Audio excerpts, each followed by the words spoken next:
오늘 말씀은 예수님과 니고데모의 만남에서 이루어진 이야기입니다.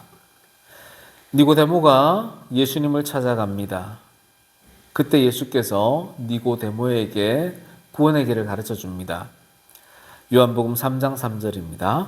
사람이 거듭나지 아니하면 하나님의 나라를 볼 수 없느니라. 아멘.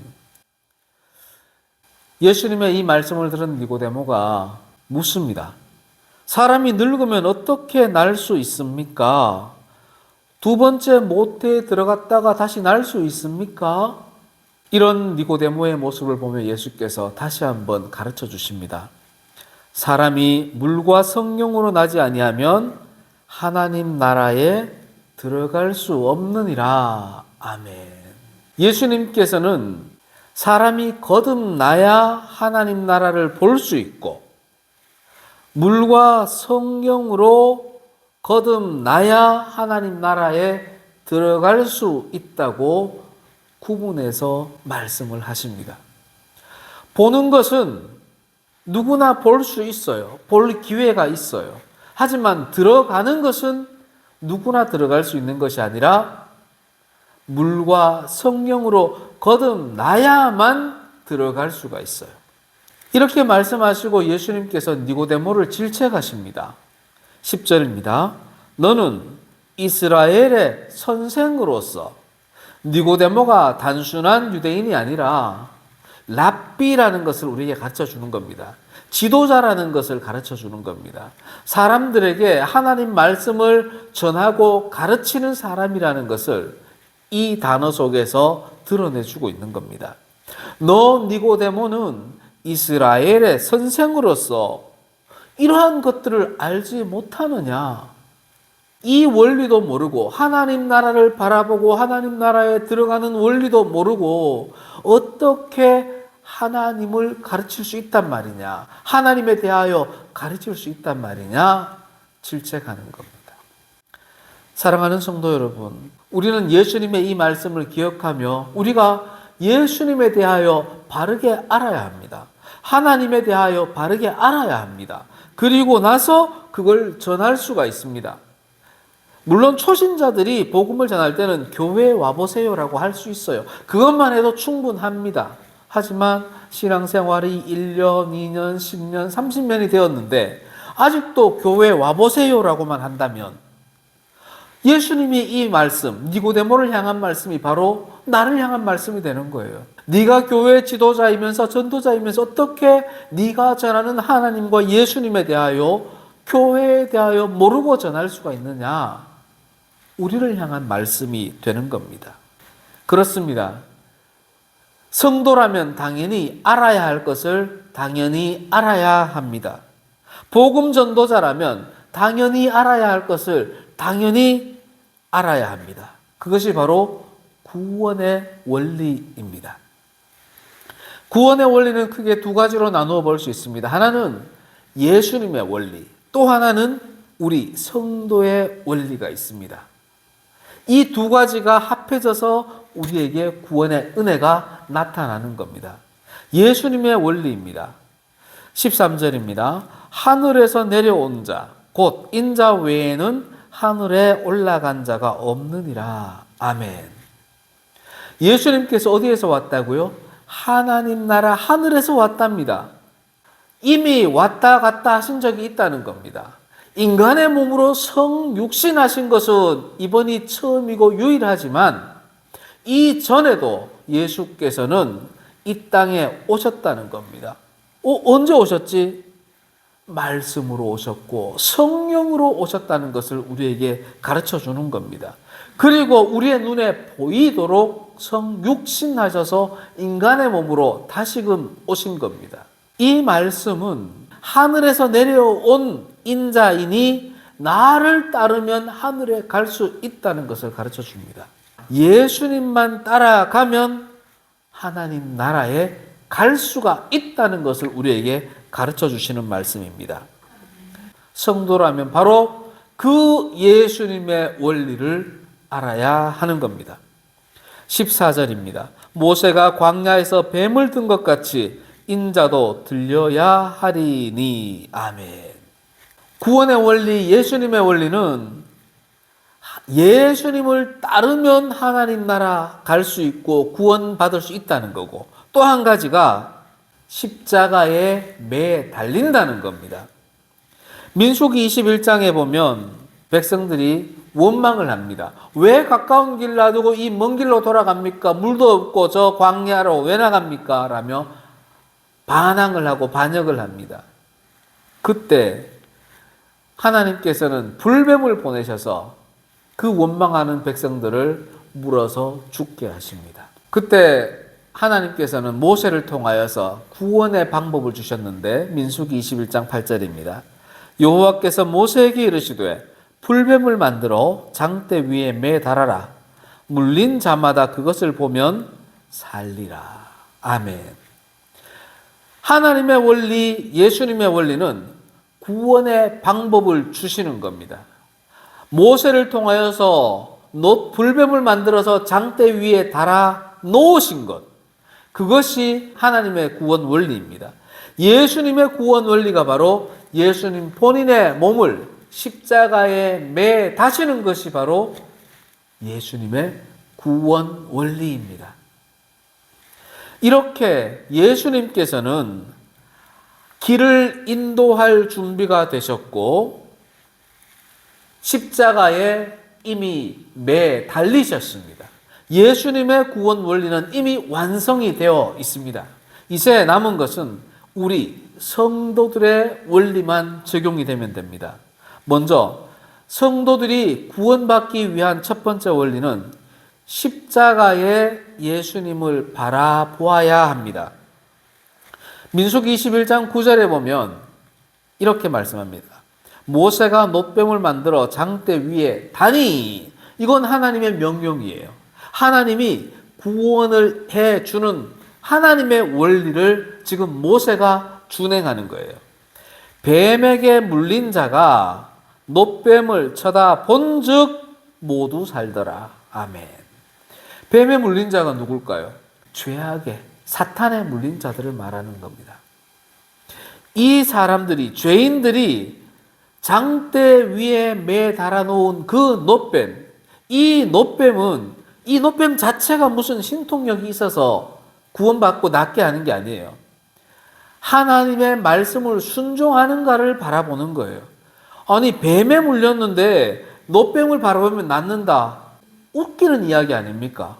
그럼에도 불구하고 하나님의 이 말씀을 믿고 그 놋뱀을 쳐다보는 사람이 고침을 받아 살리라 라고 하나님이 선포해 주시는 겁니다.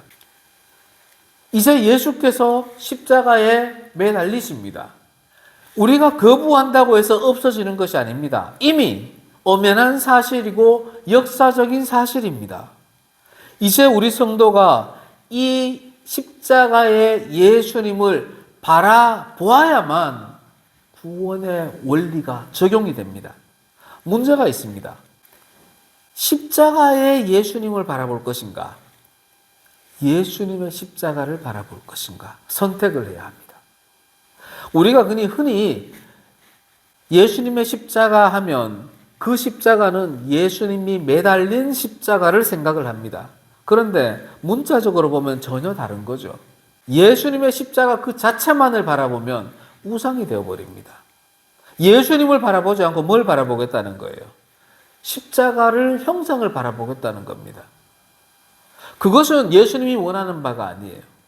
예수님이 원하는 것은 2000년 전의 일이지만 지금 현재도 십자가에 매달려 있는 예수님이 너에게 적용된다. 네가 그것을 바라보아야 한다는 것을 가르쳐 주는 겁니다. 그러니 우리는 예수님의 십자가를 바라볼 것이 아니라 십자가에 매달리신 예수님을 현재적 시점에서 바라볼 수 있어야 합니다. 그렇게 해야만 그 구원의 원리가 나의 원리가 되는 겁니다. 예수님의 십자가는 누구나 볼 수 있지만 십자가의 예수님은 누가 볼 수 있어요? 거듭나는 사람만이 볼 수 있어요. 예수님이 니고데모에게 하셨던 말씀, 사람이 거듭나지 아니하면 하나님 나라를 볼 수 없다. 사람이 거듭나지 아니하면 십자가의 예수님을 볼 수 없다. 거꾸로 말하면 거듭나는 사람은 십자가의 예수님을 볼 수 있다. 어떻게 거듭난다고요? 물과 성령으로, 말씀으로 거듭나고 볼 수 있다고 우리에게 가르쳐 주시는 겁니다. 우리 성도들의 구원의 원리 두 번째는 십자가의 예수님, 부활의 예수님을 믿어야 합니다. 십자가의 예수님만 바라보고 있어서는 안 돼요. 그 다음 단계로 나아가야 됩니다. 그 예수님이 우리를 위해 죽으시고 부활하셨다. 부활하신 예수님까지 우리가 믿어야 합니다. 15절 말씀을 보면 믿는 자에게 영생이 주어진다 했습니다. 바라보는 자가 믿을 수 있고 믿기 때문에 바라보는 겁니다. 모세가 만든 광야의 장대 위에 놋뱀을 바라보는 사람은 믿기 때문에 바라보는 거예요. 우리도 마찬가지입니다. 십자가의 예수님을 바라보는 것은 믿기 때문이고 믿기 때문에 십자가의 예수님을 바라볼 수가 있는 겁니다. 믿지 아니하는 자는 바라보지도 않을 뿐더러 이미 이 땅에서 심판을 받았다고 말씀에서 선포해 줍니다. 18절입니다. 그를 믿는 자는 심판을 받지 아니하는 것이요 믿지 아니하는 자는 하나님의 독생자의 이름을 믿지 아니하므로 벌써 심판을 받은 것이니라. 아멘. 우리 인생의 구원의 원리 세 번째는 빛을 사랑하고 빛으로 나아가야 합니다. 우리가 멀리서 십자가의 예수님을 바라보고 부활의 예수님을 바라보고만 있다면 안타까운 겁니다. 이제 한 걸음 나아가기만 하면 구원이 눈앞에 펼쳐지는데 바라보고만 있습니다. 그러면 안 됩니다. 빛으로 나아가야 합니다. 빛의 특징은 밝히 보여주고 드러냅니다. 그런데 그 빛이 누구라고요? 예수 그리스도가 바로 빛이요 생명이라 하셨습니다. 19절입니다. 빛이 세상에 왔으되 사람들이 자기 행위가 악함으로 빛보다 어둠을 더 사랑한 것이니라. 빛이 왔다는 걸 우리 성도들은 알아요. 세상 사람들은 그것도 몰라요. 우리 성도들은 빛이 이 땅에 왔다는 걸 알면서 빛으로 가까이 나아가기를 두려워하는 겁니다. 왜 그럴까요? 드러나는 것이 두렵기 때문입니다. 예수님이 그렇게 말씀해 주시잖아요. 내가 죄가 많아서 악해서 빛이신 예수님께 나아가기를 두려워한다는 겁니다. 예수님의 십자가의 예수님을 바라보고 부활의 예수님을 믿고 있지만 행위로 나아가는 것을 두려워하는 것이 우리 성도들의 현실이라는 것을 우리에게 지금 꾸짖고 있는 겁니다. 빛이 있음에도 성도로서 그 빛으로 나아가지 않고 어둠으로 나아가는 경우가 많지요. 왜 그럴까요? 죄 때문이죠. 어둠으로 나아가면 어떤 결과가 일어나요? 더 큰 죄로 점점 깊이 빠져들게 됩니다. 우리 성도들은 빛이 예수 그리스도고 우리와 함께 있다. 성령으로 말씀으로 우리와 함께 있다는 걸 알고 있잖아요. 그러면 힘들지만 빛으로 한 걸음 한 걸음 나아가야 돼요. 빛으로 나아가면 어떤 일이 벌어지냐면 이 빛이신 예수께서 성령과 말씀으로 어둠을 무너뜨려 버립니다. 그리고는 우리의 죄악들을 밝히 드러내 보여버립니다. 그러면 어떤 일이 생겨요? 우리가 자연스럽게 십자가의 예수님을 의지해서 회개하게 됩니다. 드러나야 뭐 회개를 할 거 아닙니까? 죄가 있다는 것을 인식을 해야 될 거 아닙니까? 그러면 바라보고 믿는 것에서 넘어서서 빛으로 나아가야 합니다. 그래야만 드러납니다. 빛으로 나아가기 위해서 우리가 해야 할 일이 있습니다. 죄를 많이 짓고 빛으로 나아간다. 참 어리석은 삶이죠. 안 나아가는 것보다는 100배 낫지만 빛으로 나아가기 위해서 우리 성도가 해야 될 삶의 방향은 뭐냐면 정직한 삶입니다. 인간이 어떻게 정직할 수 있어? 정직하기 위해 노력하며 살아가야 합니다. 특히 목회자들이 그렇죠. 목회자들이 정직하지 않으면 그 양들이 목회자의 음성을 들을 수 없고 믿을 수 없어요. 도대체 우리의 목자의 음성에 저 속뜻이 뭘까? 이렇게 의심하기 시작하면 양들이 목자를 따라가지 않죠. 특별히 목자는 항상 정직해야 합니다. 실수할 수 있지요. 범죄할 수 있지요. 그것을 빛 앞에서 과감히 드러내야 합니다. 그리고 항상 정직해야 하는 겁니다. 목회자만 그렇다는 건 아니고 모든 성도들이 그리해야 합니다. 이 교회에서, 세상 속에서 그 정직한 삶이 바로 빛으로 나아가고 있다는 증표가 되는 겁니다.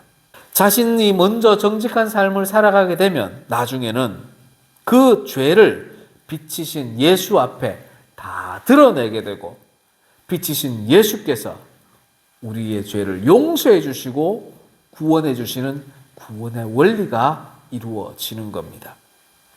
사랑하는 성도 여러분, 예수님의 구원 원리는 이미 완성되어 있습니다.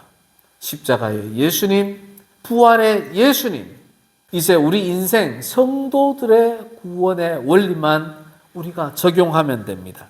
하나님의 말씀을 순종하여 십자가의 예수님을 바라보고 부활의 예수님을 바라보고 빛으로 한 걸음 한 걸음 나아가기만 하면 예수님이, 하나님이, 성령님이 계획하신 구원의 원리가 완성이 되는 겁니다. 하나님이 세상을 이처럼 사랑하사 독생자를 주셨으니 이는 그를 믿는 자마다 멸망하지 않고 영생을 얻게 하려 하심이라. 아멘.